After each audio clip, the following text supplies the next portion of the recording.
My name is Mike, and I'm one of those truck drivers who spend more time on the road than anywhere else. My world is an endless stretch of highways, my truck's cabin, my home away from home. On one particular night, I found myself on the unforgiving expanse of Highway 50 in Nevada, aptly called the loneliest road in America. A silver disk of a moon hung high, casting an ethereal glow over the darkened road.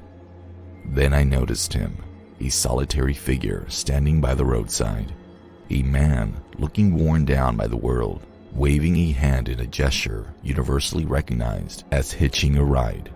His suit was a battered relic from another time, a sharp contrast to the desolation surrounding us. Something about him drew me in. Maybe it was his weary look or just me being a good Samaritan, but I decided to stop. With a creak of the door, he stepped into my world. The man introduced himself as Henry, a stroke of bad luck forcing him onto the road after his car broke down. His destination? The next town, his home. I welcomed him aboard, figuring a little company might break the monotony of my long, lonesome drive.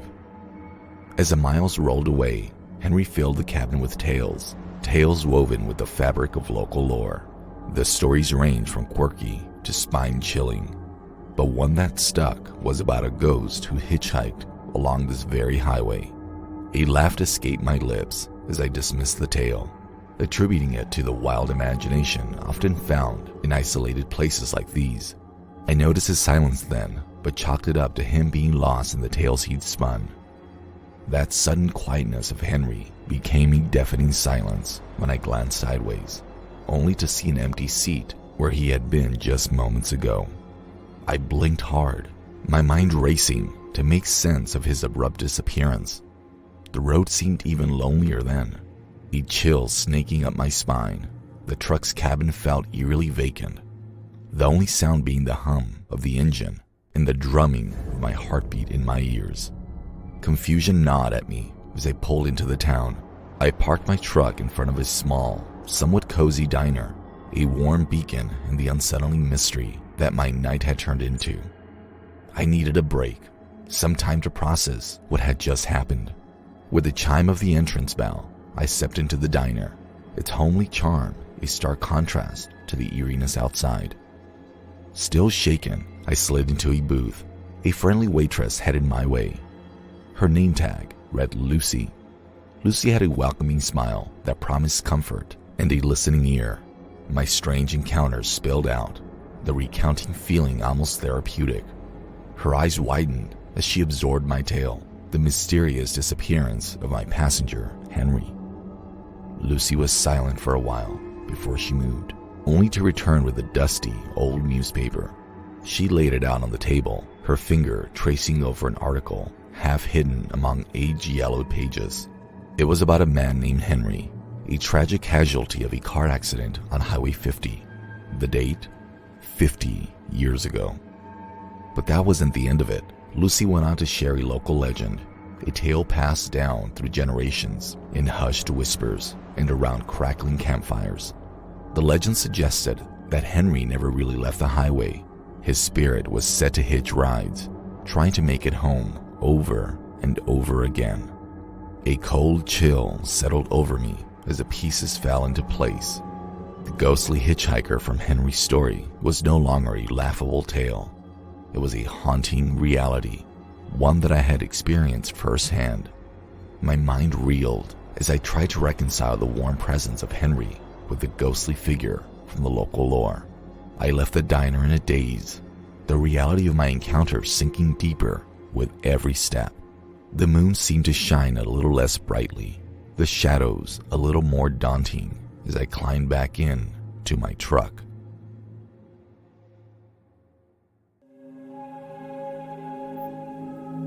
My name is Emma. During the summer of 2019, I graduated from medical college, and without wasting any more days, I started looking for internships and eventually got an internship at my dream hospital. When I first set foot in Johns Hopkins Hospital as a medical intern, excitement coursed through my veins. I was at the forefront of medical research and care, an opportunity many dreamed of, but only a select few achieved. I was about to dive into a sea of knowledge, to learn and to contribute. However, that initial thrill turned into a strange unease when I was assigned to Ward 9. It was the hospital's oldest, most secluded ward, whispered about among the staff for its eerie atmosphere and peculiar happenings. The unsettling stories made my heart pound. Yet, my determination remained steadfast. I would not let ghost stories deter me from my purpose, from the opportunity to learn. 3 patients, all young women rescued from a derelict building, became my primary responsibility. Their frail bodies bore the scars of severe malnutrition and trauma. Their faces, a mask of fear and confusion. As I cared for them, I noticed something peculiar. All 3 shared striking blue eyes sprinkled with identical flecks of gray, a similar bump on their backs, and they were losing hair at a worrying pace. Moreover, they were mute, communicating only through simple gestures, their voices locked away somewhere deep inside them. Late at night, as the lights in the ward dimmed, I began to hear soft whispers. They drifted from the direction of the patient's room, floating on the cool air of the ward. A chill ran down my spine each time, leaving a sense of unease that lingered long after the whispers faded. I felt watched, a pair of unseen eyes tracking my every move within the cold, stark walls of Ward 9. While making my rounds one night, I found one of the patients outside her room. She was staring at me, her blue eyes devoid of any discernible emotion. I called out to her and tried to ask her what was wrong, but she remained silent, her gaze fixed on me. Fear gripped my heart, tightening its hold with every passing second. I reached for the ward's intercom, my fingers trembling, and called for help. The patient was quickly escorted back to her room, her eerie gaze still etched in my mind. The ward, once a place of learning and growth, was quickly turning into a crucible of fear and confusion. The whispering grew louder with each passing night, morphing into an insistent hum that echoed in the silence of Ward 9. The sensation of being followed intensified, my skin tingling with an unshakable sense of dread. One night, as I was leaving the ward, the whispers closed in around me. A cacophony of indistinct voices that seemed to come from everywhere and nowhere at the same time. I quickened my pace, a chill running down my spine as an unseen presence seemed to chase after me. With my heart pounding, I managed to escape the confines of Ward 9, spilling into the bustling main hospital corridors. The whispers ceased, and the feeling of being watched dissipated. The relief was palpable, but it was tainted with a fresh surge of fear and confusion. I found out later, through hushed conversations and cautious questions, that my experience wasn't unique. Other interns who had worked in Ward 9 reported similar incidents. The realization was chilling. The stories, the whispers, the unseen presence. It wasn't just an overactive imagination. Something was wrong with Ward 9. The encounter in Ward 9 changed me. I looked at my medical career through a different lens. The hospital was a place of healing, of life-saving care. But it was also a place where unseen dangers lurked in its silent corners. I continued my residency, my spirit unbroken, but my steps were more cautious. The excitement I felt at the beginning of my residency was now tempered with a wary awareness of the potential horrors that might be hiding in plain sight. Ward 9 had taught me that not all dangers in a hospital were physical, and sometimes the most frightening ones were those that couldn't be seen or explained.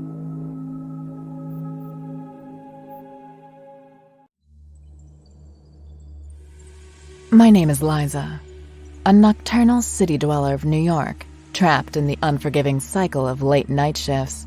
As a graveyard shift disc jockey, my rhythms had come to sync with the moon's, my work ending at the witching hour of 3 a.m.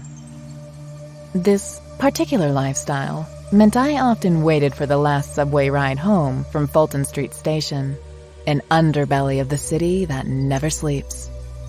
On one particular winter night, the air bit colder, the stars shone a tad dimmer, and an eerie silence clung to the city like a specter. The descent into the subway station felt like slipping into an unfamiliar realm, the city's throbbing heartbeat muted to a distant hum. The station, usually a living, breathing entity, was now devoid of life. I stood under the spectral glow of flickering platform lights, their ghostly luminescence casting long, sinewy shadows that seemed to shapeshift with my every step. A shiver tiptoed up my spine, though I dismissed it as a byproduct of the frigid winter night. The growl of the arriving train broke the silent spell, its monstrous presence filling the otherwise deserted station. I stepped into the carriage, greeted by the echo of the door closing behind me, its thud a haunting refrain in the hollow expanse. A quick survey of the empty carriage revealed an exception, a man seated at the far end. He was an odd figure, tall and lanky, garbed in a shabby, outdated subway conductor's uniform. His skin held an unhealthy pallor, like moonlight trapped under his skin, and his eyes were hollow caverns of darkness. The way he looked at me wasn't an ordinary gaze. It was an invasive stare rife with unsettling undertones. As the subway train carved its path through the city's serpentine tunnels, I met his gaze several times. Each time I dared to meet his stare, he averted his eyes hastily, like a child caught stealing cookies. This silent dance of glances weaved a web of palpable tension in the carriage. When the doors hissed open at my stop, 59th Street Columbus Circle, relief washed over me like a tidal wave. Stepping onto the 59th Street Columbus Circle platform, I made a hasty exit, only to find my heart plummeting as the unsettling figure stepped off the train. My pulse raced in my ears, pounding a frantic beat that echoed his predatory footsteps. To evade him, I darted through the labyrinthian streets of Hell's Kitchen, weaving in and out of the maze-like alleys with a singular goal: escape. My sanctuary was a petite all-night cafe tucked away in a less-traveled corner. Its warm lights were like a lighthouse in the storm of my terror, guiding me towards safety. Once inside, I slumped into a chair, my breaths coming in ragged gasps, my fingers trembling around the comforting warmth of a coffee mug. In that moment of respite, I spotted him across the street. The man stood as still as a statue, his ragged conductor uniform almost merging with the darkened alleys. His eerie grin stretched impossibly wide, reaching his hollow eyes that bore into mine. Panic gripped me again, cold and sharp. I alerted the cafe staff, their initial skepticism replaced by alarm as they followed my gaze to the figure. They hastily locked the entrance, just as the man began his approach, his steps slow and deliberate. A predator savoring the chase. The locked door didn't deter him, his grin remaining unflinchingly fixed, his gaze fixated on me. An ominous thud resonated in the cafe as his fists hammered the glass. Each rhythmic pound seemed to echo my racing heartbeat, the cracks spreading across the door, mirroring the fear spiderwebbing across my psyche. The cafe held its breath collectively as the glass shivered under the relentless assault. The once welcoming haven was now a scene of a nightmarish standoff. The breaking point seemed imminent for the door in my sanity when the kitchen door burst open, revealing the cafe's chef. The chef was a man who looked like he belonged to a wrestling ring than a kitchen, his brawny arms wielding a frying pan like a knight brandishing his sword. His commanding presence seemed to take the man aback, his pounding ceasing as he weighed his odds against the towering figure. His chilling gaze lingered on me a moment longer, a terrifying promise, before he slowly retreated, dissolving into the dark abyss of the night.